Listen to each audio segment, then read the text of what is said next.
Alright, back out in the garage again, starting a new project. And it has already made a mess in my garage just getting it in here. Oh, U-302 Super. I should know what year it is. Like 64, 65, I don't know. I'll look it up and I'll have it on the title of this video playlist. But anyway,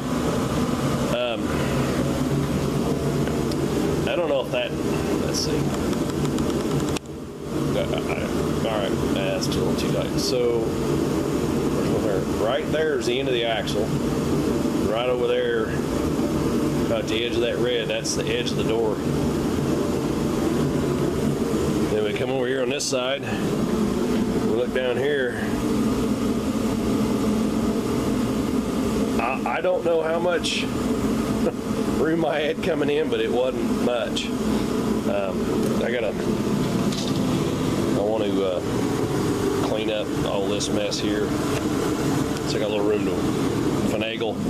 That blue barrel is full of filtered vegetable oil ready to go in my truck when it warms up. And it was sitting back there.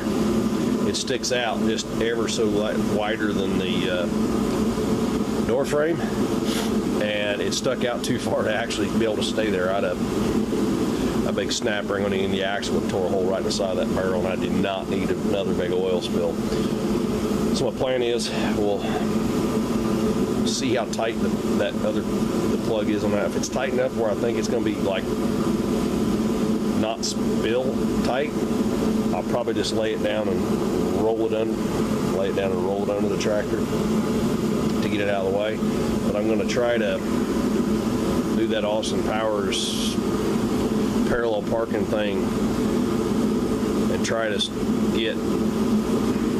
I want to try and sneak that tire as close to that shelf and door frame as I can get it, so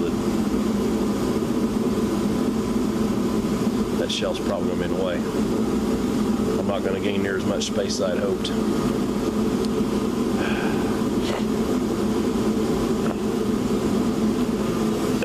If the 3-point arms didn't stick out as far off the back, which they don't stick out a whole lot, well, I mean, yeah, I don't know.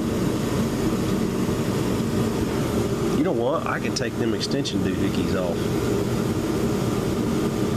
I take them tips off of them.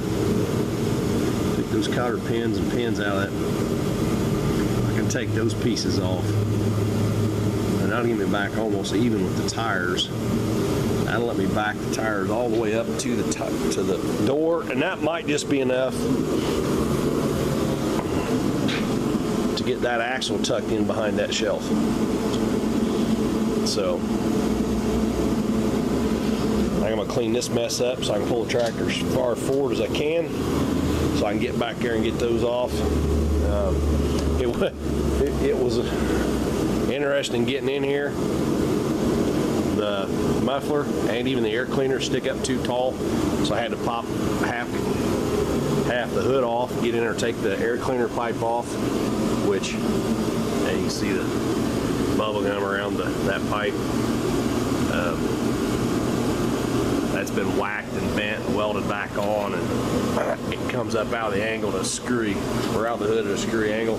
So I may look at trying to find a replacement, since it's bent.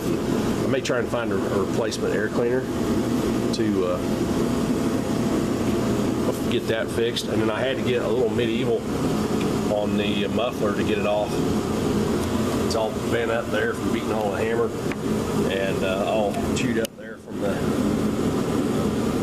air hammer. Split that dude open enough to get it to come up off of there. But I don't like the cherry bomb or whatever that is muffler. So then you guys watching this know what a good sounding muffler, more correct muffler for a 302 Super is. Leave a comment, let me know. Find me on Facebook, whatever. Let me know what a better muffler would be than this cherry bomb. Because I mean, it's like when it's all the way down, it's like, well, I mean, the hood's even dented from the muffler hitting it. So I'd like to get that a little better. But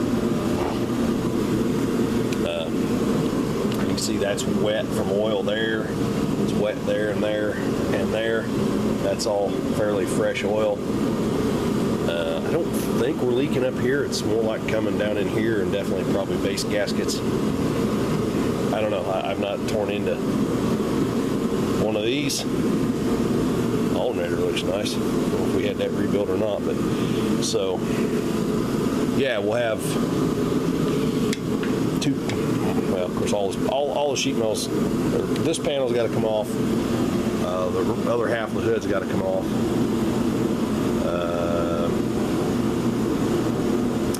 Just for fun, I may go ahead and pull this off so I can get into the back side of the switches and stuff. Try and get the lights going. But definitely got to get the motor torn down so we can figure out why it's leaking oil everywhere and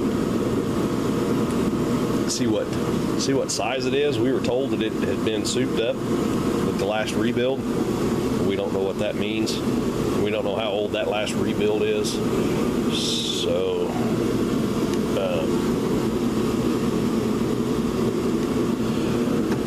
we'll get it apart. Have to see if my machine shop that does head work here local is still open. If they're not, I got another machine shop I can take it to. We'll get the heads going through. The big dingleberry hone I bought for the ZB project will work. Should work unless these things are bored way out, but I can't imagine them being much more than 3 3/4. So that big hone will work. The hone nose out. But yeah, we'll tear into it. We may start tearing the top end of this off. Open it up before we split it, just to get some of that weight off, so we don't have so much weight sitting on whatever blocking we come up with. The aggravating part is I got it in here, now I'm looking at it. I wonder if I'd have been better off to move all this stuff out of the way and back it in so that this side of the motor was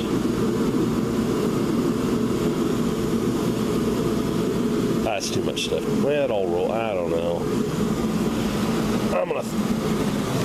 That's where we're at.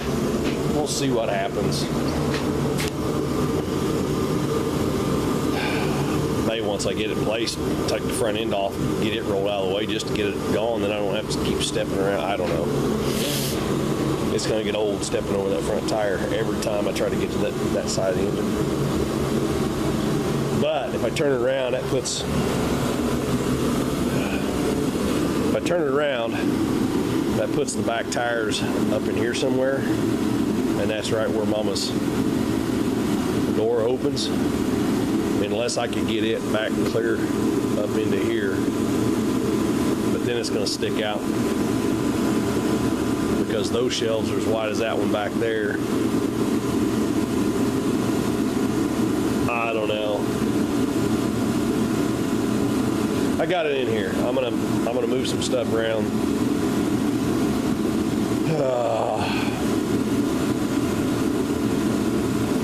Yeah. Anyway,